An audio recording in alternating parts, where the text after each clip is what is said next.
RCF.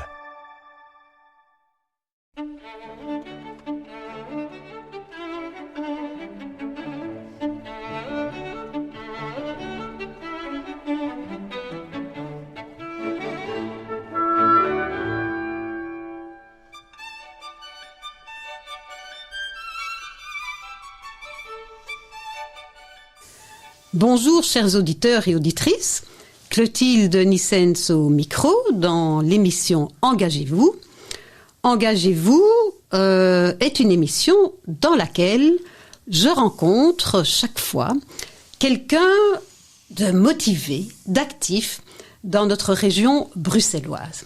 Et aujourd'hui, j'ai le plaisir et l'honneur de recevoir Bernard Petre, qui est philosophe et sociologue, pour faire bref, parce que citer ses nombreuses ramifications serait trop long.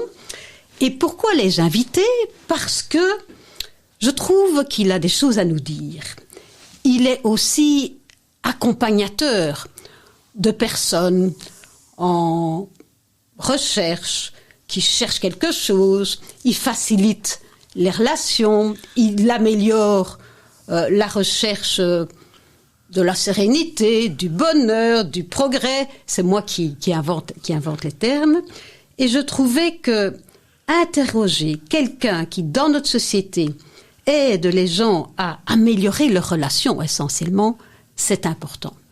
Et la deuxième raison pour laquelle j'ai invité Bernard Petre, c'est parce qu'il fréquente assidûment une unité pastorale du Kerkebeek, et je vous en parlerai dans la deuxième partie de l'émission, unité qui vit un moment particulier, un chemin synodal particulier, mais on reviendra sur le sujet tout à l'heure.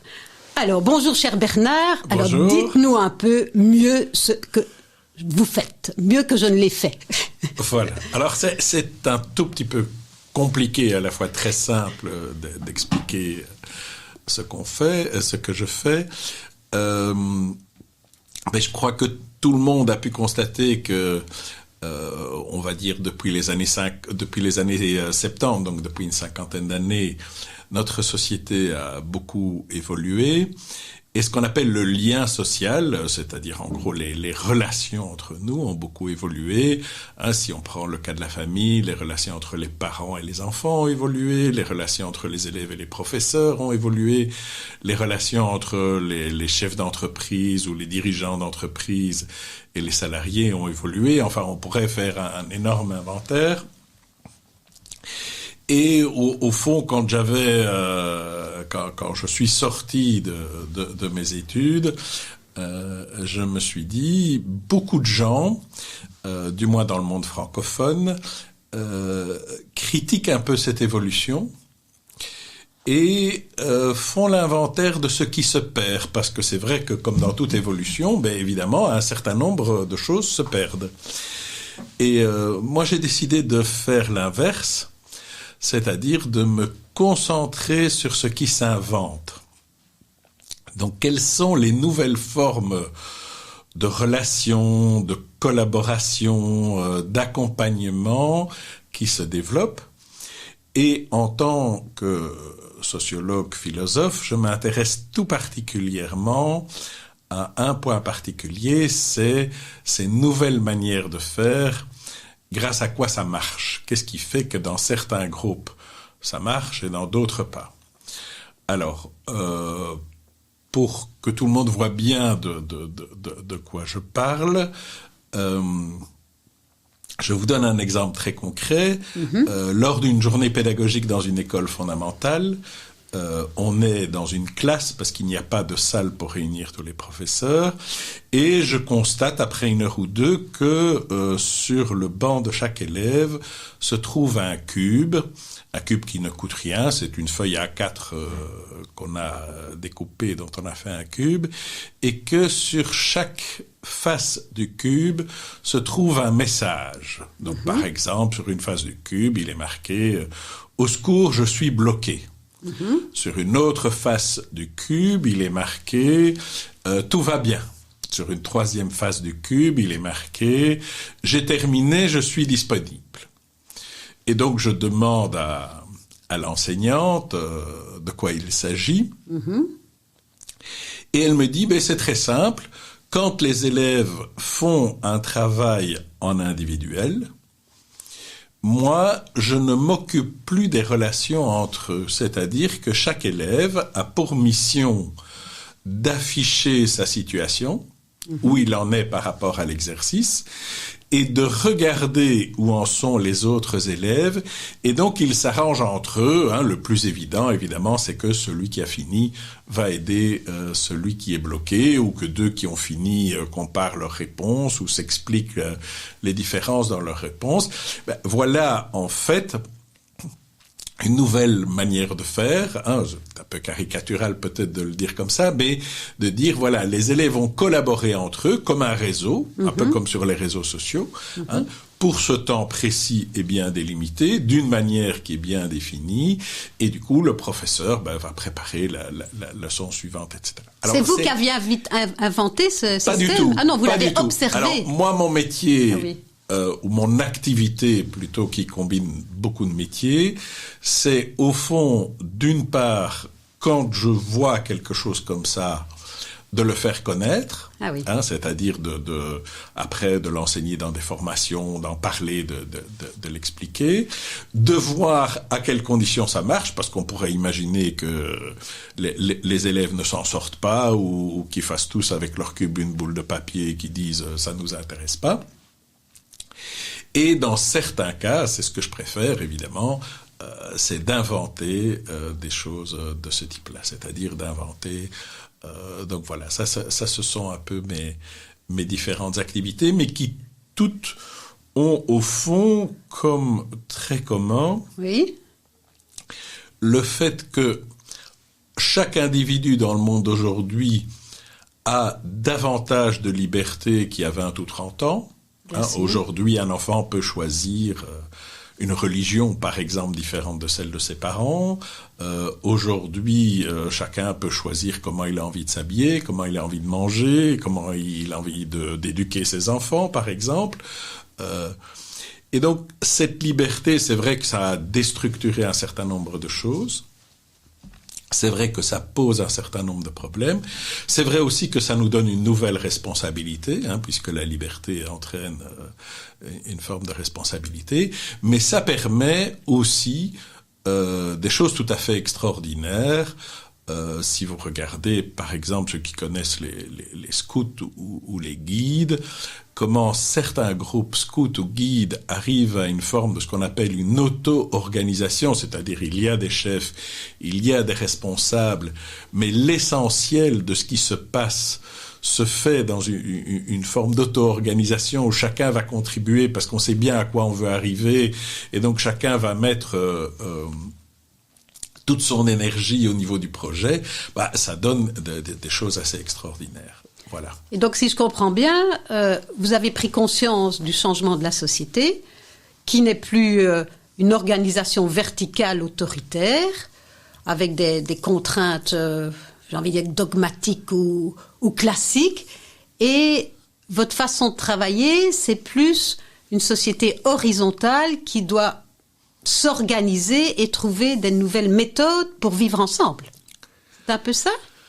Oui, tout à fait. Maintenant, le mot horizontal est dangereux parce que le mot horizontal voudrait dire, parfois est associé au fait que il n'y a plus de responsable, que chacun fait ce qu'il veut. Ah oui, non. En fait... Il y a un chef quand même, un responsable, un coordinateur, ou un animateur, un coach.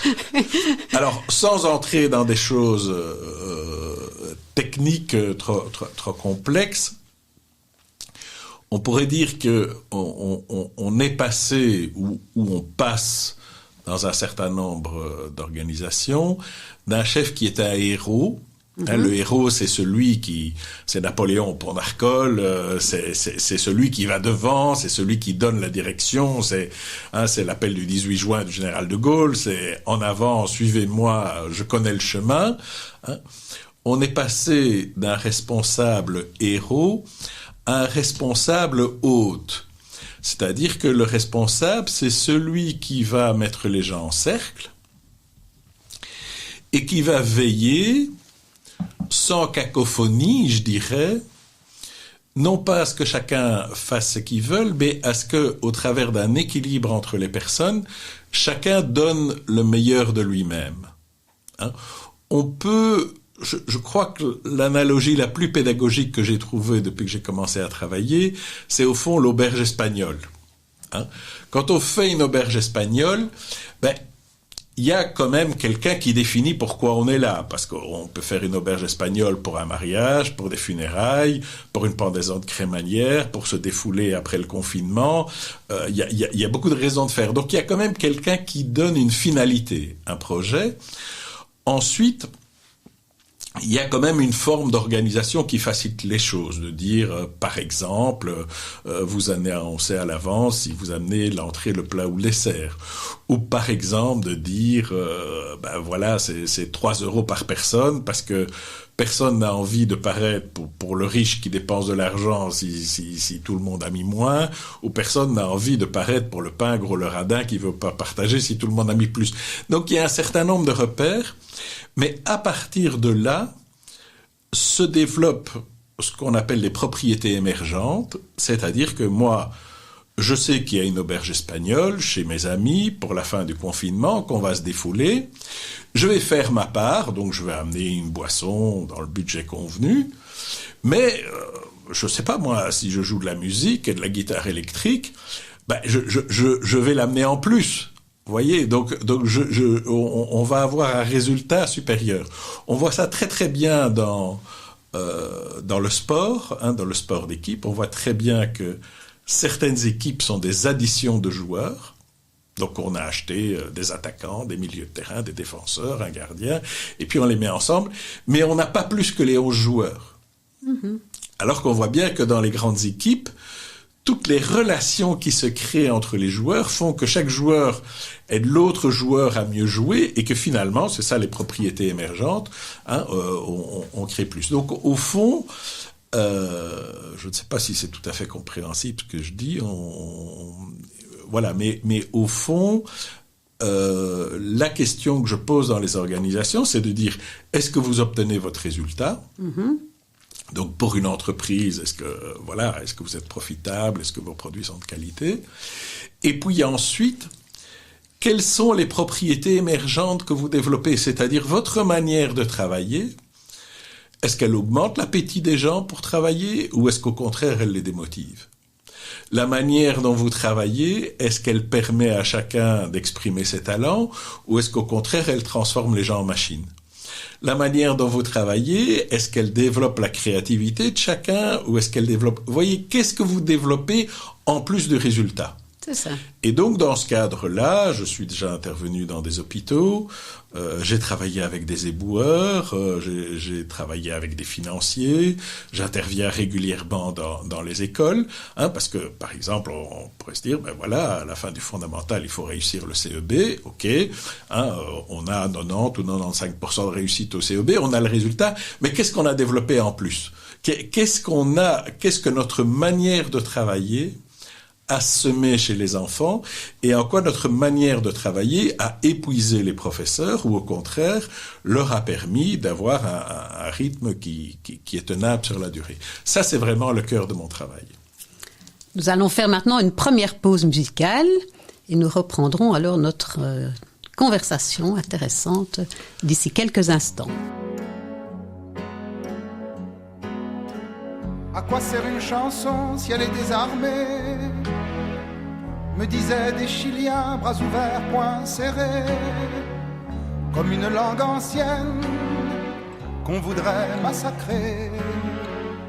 Je veux être utile à vivre et à rêver, comme la lune fidèle à n'importe quel quartier. Je veux être utile à ceux qui m'ont aimé, à ceux qui m'aimeront et à ceux qui m'aimaient.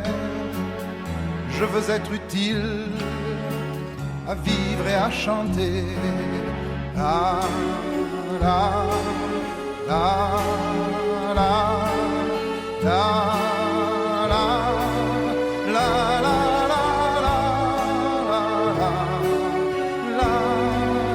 La dans n'importe quel quartier d'une lune perdue, même si les maîtres parlent et qu'on ne m'entend plus, même si c'est moi qui chante à n'importe quel coin de rue, je veux être utile à vivre et à rêver. La, la, la, la, la.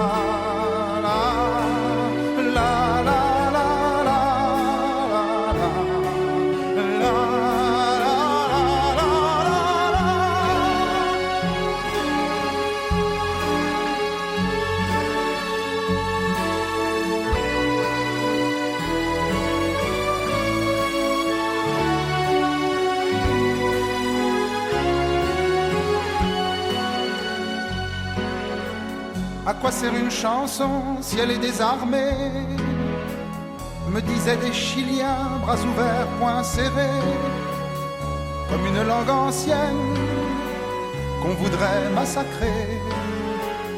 Je veux être utile à vivre et à rêver, comme la lune fidèle à n'importe quel quartier. Je veux être utile à ceux qui m'ont aimé, à ceux qui m'aimeront et à ceux qui m'aimaient. Je veux être utile à vivre et à chanter.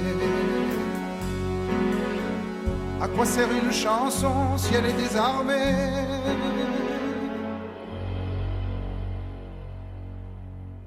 Voilà, nous reprenons notre rencontre avec Bernard Petre, qui est donc un coach, pour le dire brièvement. Il est philosophe et sociologue, mais il travaille en fait au sein des organisations pour faciliter les relations, l'obtention de l'objectif et favoriser les relations entre les personnes qui composent ces organisations. Alors c'était intéressant, à la fin de votre dernière phrase, vous avez cité quelques domaines d'action. Vous avez cité les écoles, les entreprises. Qu'est-ce qui vous consulte en fait? À part les écoles et les entreprises, quel genre d'organisations font appel à vos services? Alors, il y a des organisations qui font appel à mes services plutôt dans une partie recherche. Donc, par exemple, il y a quelques années, j'ai fait une grande étude pour l'ONE pour savoir qu'est-ce que les parents pensaient du soutien qu'ils avaient autour de la grossesse et de la naissance et comment ils évaluaient le soutien qu'ils avaient reçu. J'ai fait une autre enquête pour l'Observatoire de l'enfance, de la jeunesse et de la protection de la jeunesse en communauté française qui était d'examiner comment les enfants de 6 à 14 ans définissaient eux-mêmes leur bien-être. Donc, dans mon activité, il y a des gens qui viennent me voir parce qu'ils ont besoin de comprendre, parce qu'ils veulent comprendre les mécanismes, les motivations, les représentations des gens. Ça, c'est une première partie. Il y a une deuxième partie, ça ce sont en général plutôt des dirigeants ou des responsables qui viennent me voir parce que ils se disent, voilà, on est face à un problème auquel on voit pas d'issue. Et donc, à ce moment-là, en général, ce qu'on fait, c'est reformuler le problème. C'est-à-dire chercher comment est-ce qu'on peut aborder le problème sous un autre angle. Comment on peut le reformuler. Ça, c'est le deuxième type de personnes qui viennent me trouver. Il y a un troisième type de personnes ou d'organisations qui viennent me trouver. Là, en général, c'est des nombres un peu plus importants. C'est des gens qui disent, voilà, on voudrait trouver une solution, mais tous ensemble, ce qu'on appelle aujourd'hui co-construire. Ah oui. Donc, par exemple, pour la Fondation des Générations Futures, j'ai animé il y a quelques années 3 week-ends avec 30 citoyens francophones, néerlandophones, du plus riche au plus pauvre, du plus jeune au plus vieux. Et l'idée était de dire, tiens, si on devait décider ensemble d'un système de solidarité entre les générations. Ah oui, les panels de citoyens à la mode. Les panels c'est de Van citoyens. Reybrouck qui propose ça. C'est ça, tout à fait, dans la ligne exactement de ce que Van Reybrouck propose, etc. Et donc, vous voyez, à ce moment-là, moi, je suis totalement totalement autre, c'est-à-dire que mon avis personnel n'a aucune importance et ne compte pas, mais moi je vais veiller à ce que la personne qui est un peu plus timide puisse s'exprimer, et je vais surtout veiller à découper le travail par étapes, de façon à ce qu'au terme des 3 week-ends, on ait une solution et pas simplement de se dire on a bien discuté, c'était chouette, mais on n'a pas de solution. Oui. Vous voyez, donc ça s'appelle la facilitation. C'est quand vous aidez un ensemble de personnes à construire ensemble une solution. Et alors, j'ai une 4e activité qui est plutôt de conférencier ou de formateur, c'est-à-dire que comme je fais la synthèse de tout ce que je vois et de tout ce que j'observe depuis maintenant, un certain temps. Un certain temps, on va pas dire trop d'années, mais ça se compte en dizaines d'années, voilà. Mais il y a des gens qui me disent, donc par exemple récemment, pour une association qui s'occupe d'insertion professionnelle à Tours, j'ai fait une conférence qui s'appelait « Comment décider ensemble et la meilleure réponse aux nouveaux besoins sociaux ». C'est-à-dire que par rapport aux besoins qu'un certain nombre de personnes expriment, en quoi introduire une part de décision collective est la meilleure façon de répondre à ce besoin. Donc c'est très varié, mais à nouveau, le fil conducteur est toujours le même. Qu'est-ce que l'évolution de la société, et en particulier l'évolution des relations entre nous, permet d'imaginer comme nouvelle manière de travailler, nouvelle manière de collaborer, nouvelle manière de co-construire ensemble des solutions. Et si je comprends bien, dans ce qu'on appelle les organisations, donc le collectif. Vous n'êtes pas un coach familial, par exemple. Vous n'êtes pas un thérapeute. La famille est aussi une organisation. Ça, c'est clair. Je ne suis pas du tout un thérapeute. Non. Je n'ai pas. Les familles sont pas des organisations au sens du sociologue aussi. Alors, ce qui m'arrive, par exemple, c'est d'intervenir. Certaines familles possèdent une entreprise. Tous les membres de la famille sont actionnaires. Et donc là, ça m'est déjà arrivé d'animer des week-ends ou des journées de réflexion. Si je peux me permettre au niveau temps, ça me donne l'occasion de donner une petite anecdote qui est très très révélatrice de l'évolution des mentalités. Donc, j'ai travaillé jusqu'en 2004 comme dirigeant d'entreprise, et puis en 2004, j'ai commencé l'activité que je fais aujourd'hui, donc ça fait un certain nombre d'années que je suis là-dessus. Et donc, au début des années 2000, quand une famille se réunissait, souvent dans un temps de pause ou de détente, le patriarche venait me trouver et me disait vous vous rendez compte, mon fils aîné ne veut pas reprendre l'entreprise familiale. Vous voyez, donc, ce qu'on appelle la transmission verticale, il remplit pas sa mission par rapport au groupe, le fils aîné doit reprendre l'entreprise. Ce qui est tout à fait typique, c'est que récemment, j'ai animé un week-end de ce type-là dans une famille, et ce qui est très drôle, c'est que lors d'un temps de pause, le patriarche, enfin la personne clé de la famille qui aujourd'hui est aux commandes, vient me trouver et me dit exactement le contraire. Donc la personne me dit « Ma fille aînée veut reprendre l'entreprise, mais je ne crois pas que ce soit vraiment sa vocation. Oh là là. Je pense qu'elle le fait pour me faire plaisir. » Et donc, vous voyez le changement des normes où il y a 20, 30 ans, alors cette évolution s'est pas faite à la même vitesse dans les familles, mais et encore aujourd'hui, dans beaucoup de familles, on va dire, la reproduction, la transmission prime sur la liberté. Tu dois faire comme tes parents, tu dois reprendre l'entreprise familiale, tu dois continuer la tradition. Mais on voit bien que dans toute une série de familles, on va dire, non, le plus important, c'est que la personne s'épanouisse. C'est que la personne, c'est toute la lignée qui a été introduite par Françoise Dolto et toutes les découvertes récentes en neurosciences sur le fait que on croyait encore il y a pas si longtemps que l'enfant était une espèce de page blanche sur laquelle on devait écrire.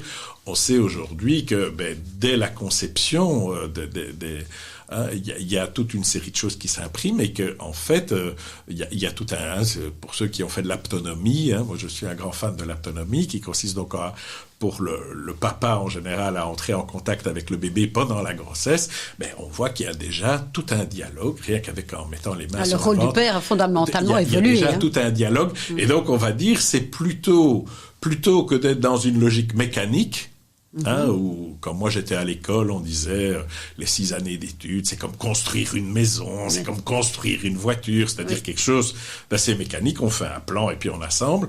Aujourd'hui, on va préférer des analogies végétales. On va dire de quoi cette plante a besoin pour s'épanouir. Alors évidemment, de temps en temps, il faut tailler l'une ou l'autre branche qui n'est pas souhaitée, mais on va beaucoup plus dire quelle est la dynamique interne. Vous voyez, tout à fait. De la même façon, aujourd'hui, dans la motivation au travail, on a constaté que ce qu'on appelle la motivation extrinsèque, donc c'est la motivation qui vient de l'extérieur, en gros la punition, la récompense ou la réputation, en fait sont des facteurs de motivation qui sont pas très durables. Si vous faites travailler quelqu'un parce que vous lui faites peur ou parce que vous lui donnez des récompenses, vous allez devoir tout le temps recommencer. Alors qu'à l'inverse, si quelqu'un découvre le sens de ce qu'il fait, s'il y prend goût, s'il se rend compte que ça correspond à ses valeurs, que ça correspond à ses objectifs, il va avoir beaucoup plus une dynamique interne. Vous voyez, avec aussi un certain nombre de problèmes et de difficultés spécifiques, mais à nouveau, cet accent sur la motivation intrinsèque permet de faire des choses qui étaient beaucoup plus difficiles à faire je peux prendre un exemple extrême. Un jour, dans une entreprise, le dirigeant me demande de co-construire une solution pour améliorer les relations entre les générations. Et donc, on met les gens par table de 6 pour discuter pendant la journée de qu'est-ce qu'on peut faire pour que les gens qui appartiennent à des générations différentes s'entendent mieux. Et au moment où je vais commencer, il y a quelqu'un qui se lève et qui dit « Monsieur Petre, il y a un problème. » Je dis, c'est quoi le problème? Il me dit, si j'ai bien compris, il dit, vous nous demandez de réfléchir. Je dis, c'est parfaitement ça, je vous demande de réfléchir. Et il dit, mais nous ne sommes pas payés pour réfléchir. Vous voyez, donc c'était quelqu'un qui, alors peut-être du fait de la culture de l'entreprise, cette personne, moi je ne suis pas thérapeute, je ne sais pas pourquoi il fait ça, mais vous voyez, c'était dans l'idée...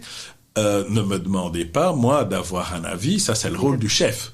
Vous voyez, ce qui représente une autre culture. Ce qu'on appelle parfois, mais je trouve que le terme est dangereux, le monde d'avant, parce que y a une série de choses dans le monde de demain qui continueront à être... je pense qu'on n'a pas fini d'obéir et que dans certains nombres de cas, c'est la bonne solution. Mais voilà, mais le monde où on ne faisait que obéir, et peut-être, si je peux me permettre un commentaire personnel, non scientifique, est derrière nous, et c'est sans doute une bonne chose. Mais voilà, nous allons faire une deuxième pause musicale et nous arrêter quelques instants.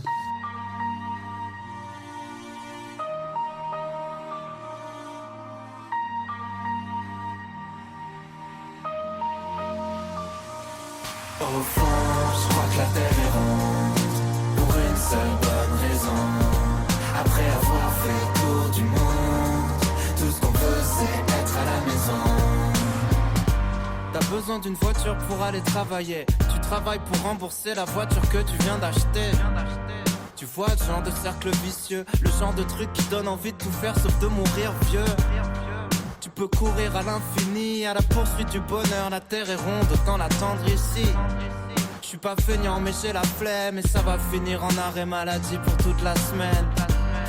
Je veux profiter des gens que j'aime, je veux prendre le temps avant que le temps me prenne et m'emmène. J'ai des centaines de trucs sur le feu, mais je ferai juste ce que je veux quand même.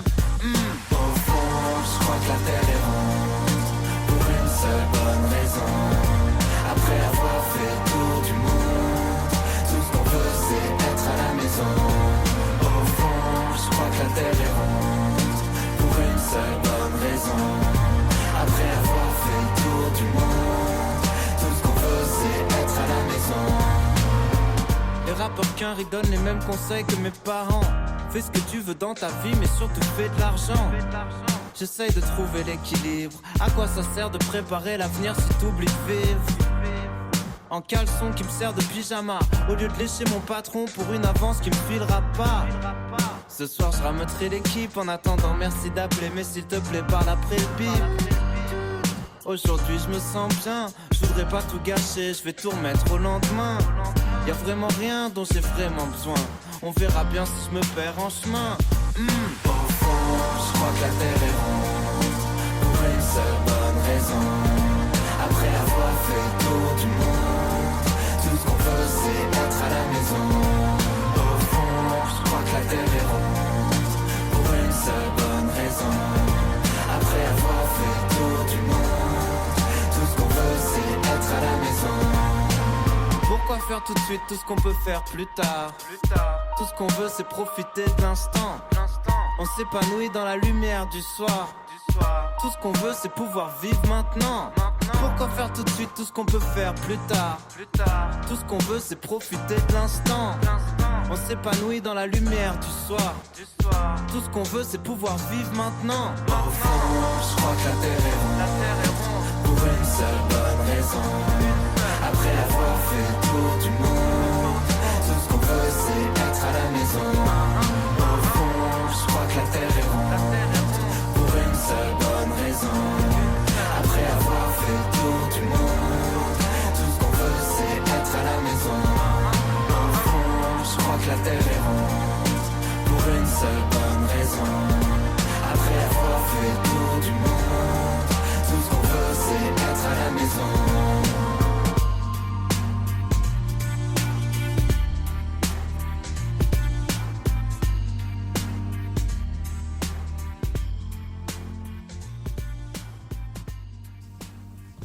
Alors, nous reprenons.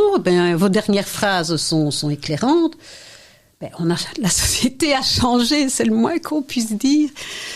La manière dont on voit l'épanouissement de l'enfant dans les projets des écoles a complètement changé par rapport à ce qu'on faisait.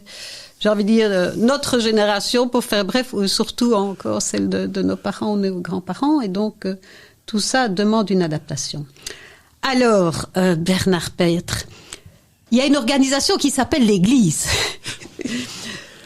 Vous fréquentez une unité pastorale dans le nord-est de Bruxelles, mais pour la citer, on va la citer, c'est le Kerkebeek.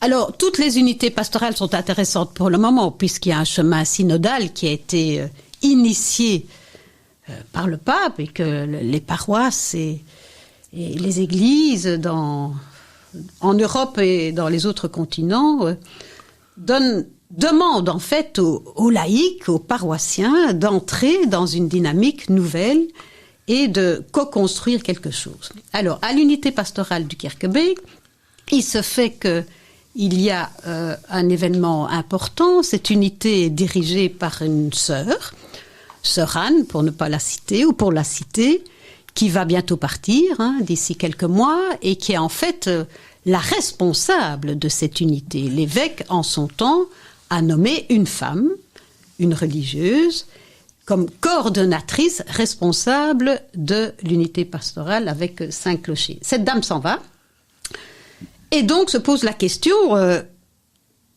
comment la remplacer? Comment faire autre chose? Et une réflexion a été entamée donc dans les paroisses de notre unité. Il y a eu plusieurs moments de réflexion, plusieurs soirées, où les laïcs ont été invités à se réunir pour leur demander, mais comment voyez-vous l'avenir? En fait, c'est ça qu'on demande aux laïcs. C'est assez révolutionnaire, ça, comme dynamique de dire, il y a quelqu'un qui s'en va, le chef s'en va, pour faire bref. Comment fait-on pour poursuivre? Et vous avez participé, voire animé aussi, ces 2 assemblées, on peut le dire comme ça, oui. 2 fois les laïcs ont été invités. Est-ce que vous pouvez résumer un peu la manière dont vous avez animé ou les questions que vous avez facilitées, les questions que vous avez posées pour faciliter la parole qui devait circuler entre ces laïcs présents? Alors, il faut remonter un tout petit peu dans le passé, puisqu'en fait, ce type d'assemblée, sur les 2 soirées, on a quand même réuni 100 personnes, ce qui n'est pas rien en plein hiver à l'époque actuelle. Oui. Donc, ces assemblées ont commencé lorsque le responsable de l'unité pastorale était l'abbé Michel Christians. C'est vrai. Donc, c'est avec lui qu'on a commencé. Et donc, si vous voulez, quand vous faites une assemblée, il y a un premier choix que vous devez faire, c'est de dire qu'est-ce qu'on va partager. Et vous avez, pour faire simple, vous avez 3 solutions. Soit vous dites, on va simplement partager de l'information. C'est-à-dire chacun va dire ce qu'il sait, ou chacun va dire ce qu'il souhaite. Vous avez un deuxième stade qui est, on va partager des avis. C'est-à-dire qu'une fois qu'on aura partagé toute l'information avec tout le monde, c'est-à-dire que tout le monde sera au même niveau d'information, on va demander à chaque personne de se faire un avis. Et puis vous avez un 3e niveau qui est de dire, on va partager l'information, ensuite on va partager des avis, chacun va donner, et puis on va partager la décision. Dans le cas du Kerkebeek, fondamentalement, on ne voulait partager que de l'information. C'est-à-dire que c'était une démarche vraiment préparatoire et préliminaire de se dire, au fond, on va se dire les uns aux autres ce qu'on souhaite.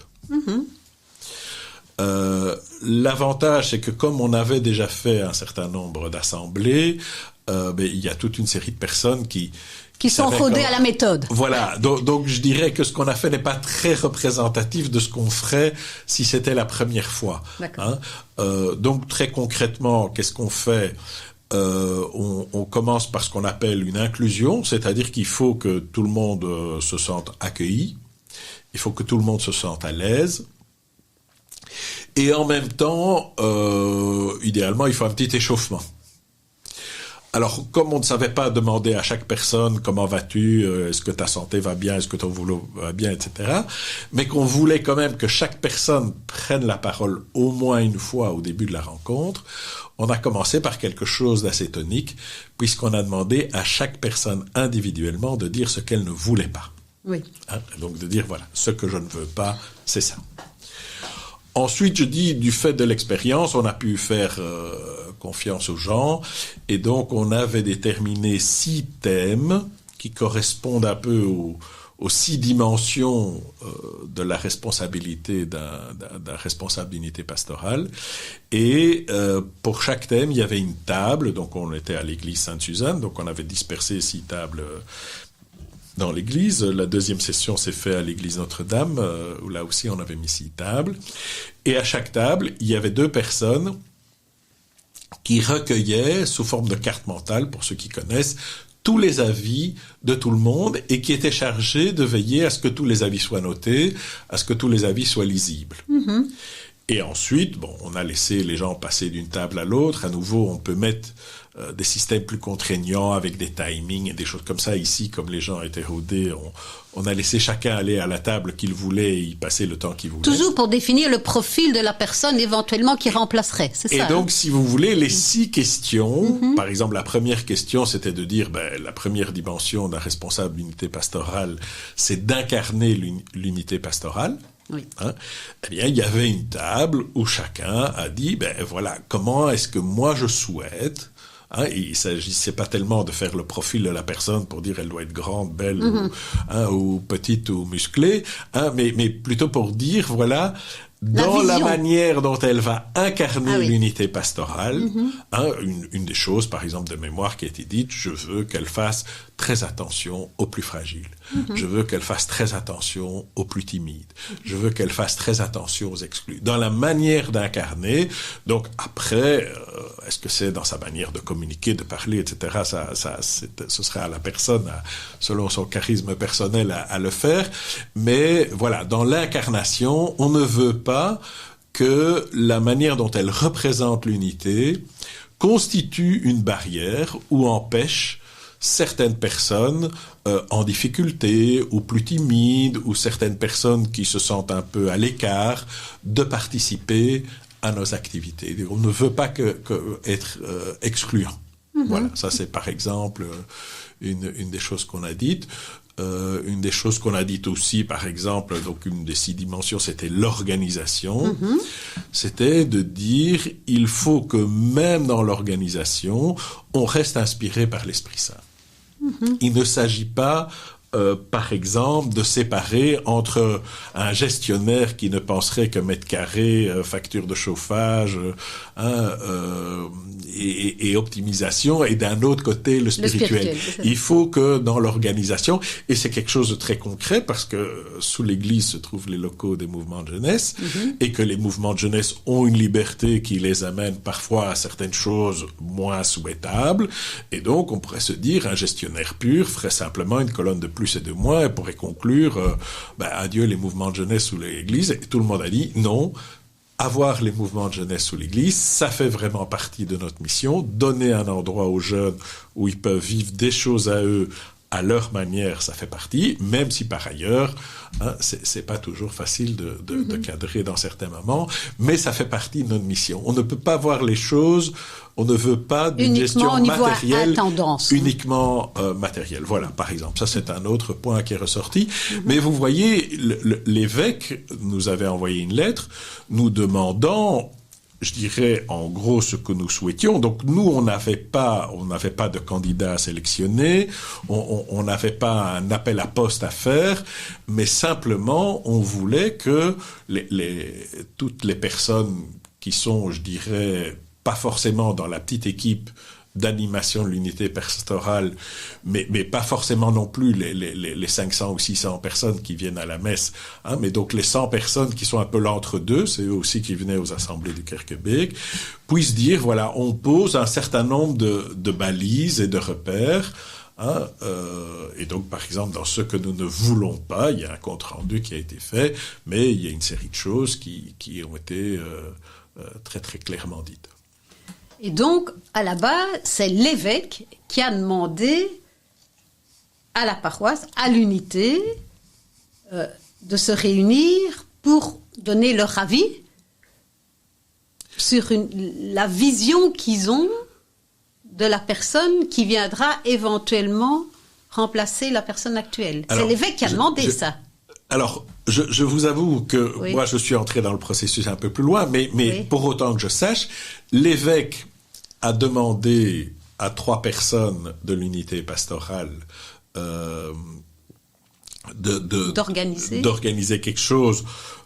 L'évêque nous a dit en toute humilité, j'ai personne à vous proposer. Et il a dit ça, il faut. Oui. Voilà, c'est important quand même de noter. Mais j'aimerais quand même savoir où vous en êtes et ce que vous voulez. Vous voulez, voilà. Et les 3 personnes qui étaient en charge ont dit, on va faire 2 soirées.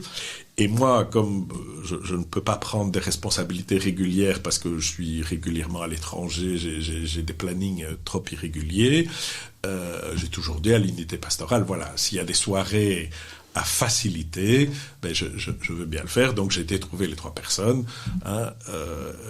J'ai dit, je veux bien vous aider à faciliter c'est important techniquement. Animer, ça veut dire que vous êtes au centre. Oui. C'est comme un animateur du Club Med. Un animateur du Club Med, c'est lui qui met l'ambiance. Vous êtes au centre du cercle et c'est vous qui lancez les chansons. Ça, c'est un animateur. Un facilitateur, c'est quelqu'un qui est hors du cercle et qui veille à ce qu'à l'intérieur du cercle, tout le monde se parle. Ah oui. Et donc, moi, je ne suis pas un très bon animateur. Je ne sais pas chanter, je ne sais pas jouer de la guitare. Je ne suis pas très doué pour mettre de l'ambiance. Mais je pense, modestement, en tous les cas, on me dit que je suis un bon facilitateur. C'est-à-dire de laisser un groupe... Bon, d'abord, de concevoir, évidemment, on appelle ça un script, de dire, voilà, qu'est-ce qu'on va faire, comment on va discuter, combien de temps, est-ce qu'on met les gens 6 par table, 8 par table, est-ce qu'on les laisse tourner, est-ce qu'ils ne tournent pas, est-ce qu'on fait une question, 2 questions, enfin, donc il y a tout un aspect de préparation qui est en fait l'aspect le plus complexe et le plus difficile, parce qu'une fois qu'on est là, justement, c'est le groupe qui se prend en charge, en fait. Donc c'est pour ça qu'on parle d'un script, parce que on pourrait presque dire que c'est comme dans un film, une fois qu'on a fait le script, on a les étapes, mais le contenu du film, ce sont les gens qui le créent. Moi, je n'avais aucune idée de dire... Il faut que la gestion soit pas une gestion gestionnaire, mais une gestion inspirée par l'Esprit Saint. Moi, voilà. Alors après, je peux, à titre personnel, être d'accord ou pas, mais c'est pas la question. Vous voyez, je suis hors du cercle. Alors pour les auditeurs, on va quand même dire que le fruit de ces soirées, tout ce qui a été dit par les paroissiens a été résumé, je suppose, et transmis à l'évêque, Voilà. qui a fixé une date pour venir rencontrer donc, les paroissiens de l'unité. Oui, donc Kerkebek, vendredi prochain, en fait. dans les jours à venir. Hein, Voilà. Ce qui est important aussi, c'est que cette démarche n'était pas du tout exclusive. Hein. Donc je sais par exemple que l'équipe pastorale au sens strict, la dizaine de personnes qui a par ailleurs écrit une lettre à l'évêque qui est, elle, plus structurée, plus précise sur qu'est-ce qu'on veut, qu'on ne veut pas. Donc ce type de démarche a pour but, au fond, si vous voulez, moi ma question c'est toujours... est-ce qu'on est dans un cercle vicieux ou dans un cercle vertueux? C'est-à-dire, si je suis venu à l'assemblée du Kerkebek, la prochaine fois qu'on m'invite, est-ce que j'aurai plus ou moins envie d'y aller? Ah oui. Vous voyez? Donc, et c'est ça le fondement de beaucoup de nouvelles pratiques qu'on appelle collaboratives ou participatives, c'est qu'au fond, et c'est pour ça que j'utilise l'analogie de l'auberge espagnole où chacun apporte quelque chose, c'est qu'au fond, hein, j'ai par exemple, dans certaines écoles, ils font ce qu'on appelle les repas du monde, où chacun amène un plat selon sa tradition familiale, régionale ou son pays d'origine. Hein. Mais donc, je contribue à la fête, dans l'esprit de la fête, mais je peux marquer ma singularité. Hein. Et au fond, si on veut marquer sa singularité, c'est peut-être plus malin enfin, encore que je n'ai pas de jugement de valeur à porter, mais de faire un plat pour une fête dans une école, plutôt que de gagner le concours de, je ne sais pas, de celui qui a mangé le plus de boudin en 24 heures, hein, qui est aussi une façon de marquer sa singularité. Vous voyez, mais on sent bien qu'aujourd'hui, ce sont les singularités qui créent le collectif. Et ça, c'est très difficile à comprendre pour certaines personnes qui ont été habituées à ce que ce soit le collectif qui crée la singularité. Nous allons nous arrêter et faire une dernière pause musicale avant de conclure brièvement.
Voilà Bernard Petre, nous arrivons à la fin de notre émission.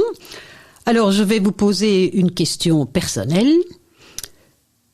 Quel est le sens que vous donnez à votre activité professionnelle que vous avez bien décrite, et en quoi cela rejoint vos valeurs, vos objectifs, votre être chrétien aussi. On peut poser la question dans une radio Commerce CF, et l'intéressé répond ce qu'il veut, bien entendu. On peut dire tout ce qu'on veut dans notre radio, parce qu'on invite, j'allais dire n'importe qui, c'est pas du tout péjoratif.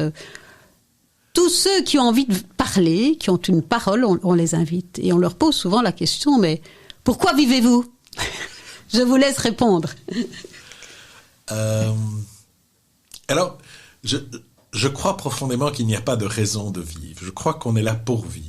Il y a un très beau texte de Giono qui se trouve dans La rondeur des jours, qui dit on s'est habitué à ce que les jours aient un début, une fin, à ce qu'il y ait toujours une flèche vers le futur, un plan, un objectif. Mais en réalité, on est là, notre mission, c'est de vivre, point à la ligne.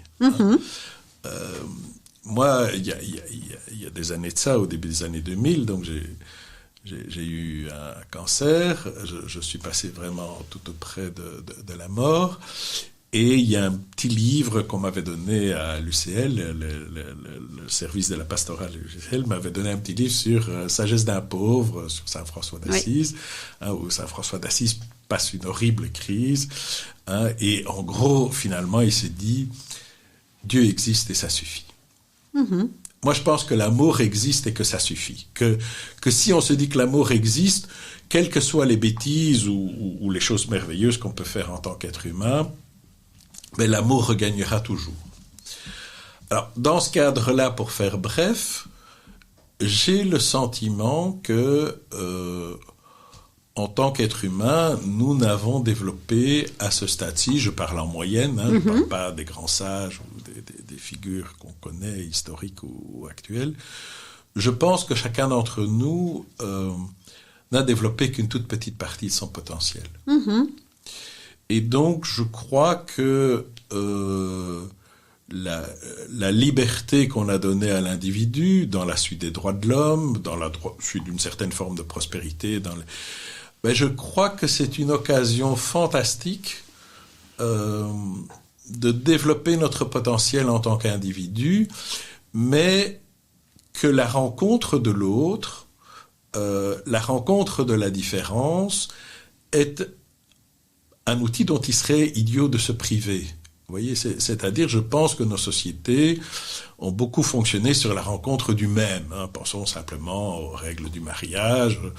Première chose que les parents demandaient, il y a 30 ou 40 ans dans les bonnes familles, si on annonçait qu'on avait rencontré quelqu'un, c'est que font ses parents, qui est une question sociologique extraordinaire, parce que font ses parents permet parfaitement de vérifier si on est en règle avec le milieu. Un peu réducteur. Si on peut ou pas, vous voyez, parce qu'au travers du métier des parents, au fond, on sait tout. Donc, je crois que la liberté dont on dispose aujourd'hui à titre individuel, c'est une occasion extraordinaire de s'épanouir. C'est une occasion extraordinaire de développer notre potentiel d'amour et notre potentiel spirituel, mais que le développement de ce potentiel ne peut, enfin, certains y arrivent tout seuls, mais qu'un des chemins, en tous les cas, du développement de ce potentiel, c'est la rencontre de l'autre. Donc, je dirais que organiser des rencontres, des co-constructions, reformuler les questions, c'est pour moi une façon assez modeste mais très concrète de dire je vais faire en sorte que des gens qui ne partagent pas du tout les mêmes convictions, que des gens qui n'ont pas du tout les mêmes évidences, que des gens qui ne sont pas du tout du même milieu, arrivent à s'enrichir les uns des autres pour ouvrir un tout petit peu leur univers. Hein, la blague que je raconte toujours, c'est la blague du réverbère qui est très connue. Hein, un policier fait sa ronde et il arrive près d'un monsieur à quatre pattes qui est au pied d'un réverbère. Et il lui dit, eh bien, qu'est-ce qui se passe? Et le monsieur lui dit, j'ai perdu mes clés. Le policier dit, mais je vais vous aider. Le policier se met à quatre pattes, cherche les clés. Et au bout d'un quart d'heure, 20 minutes, comme on ne trouve pas les clés, le policier a un doute. Et il dit, mais est-ce que vous êtes sûr que c'est ici que vous les avez perdus? Et la personne qui est à quatre pattes dit, non, mais ici, il y a de la lumière. Vous voyez? Et en fait, on est tous comme ça. On reste à côté de notre réverbère. Quand on est économiste, on cherche des solutions d'économistes. Quand on est médecin, on cherche des solutions de médecins. Quand on est sociologue, on cherche des solutions de sociologues. Quand on est philosophe, c'est encore pire, on cherche des solutions de philosophes. Vous voyez? Et que, au fond, pour avancer dans la société actuelle, il faut absolument se dire, ben, l'autre a un réverbère qui est pas du tout le mien. Il voit les choses d'une manière radicalement différente. Et c'est génial. Mais communiquer avec quelqu'un qui a un autre réverbère, ça demande un effort, ça demande un peu de méthode, ça demande parfois un facilitateur, d'où le nom. Hein, et donc ça, c'est ma contribution modeste. Mais la chose essentielle, c'est comment nous pouvons faire de chaque différence une occasion de nous enrichir et de nous ouvrir. Moi, je suis vraiment très, très marqué par la spiritualité de Frère Roger de Taizé, et je crois que c'est là que se trouve la joie, la simplicité, la paix du cœur dans cette idée de dire, ben, je suis pas dépositaire de la vérité, et j'ai cette chance extraordinaire que d'autres humains autour de moi vont apporter un peu de la lumière que moi je n'ai pas vue. Et sur ces belles paroles, je propose de conclure, et le reste, ce sera pour une prochaine fois. Bernard Pêtre, je voudrais vraiment vous remercier du fond du cœur d'être venu, d'avoir parlé facilement de ce que vous faites, de ce que vous êtes, et de nous avoir ouvert à la société qui change, et à la rencontre de l'autre, et à l'enrichissement qu'on a quand on ose sortir de son petit rayon de lumière et de sa spécialisation dans son petit cocon. À une prochaine fois, merci beaucoup. Merci beaucoup à vous.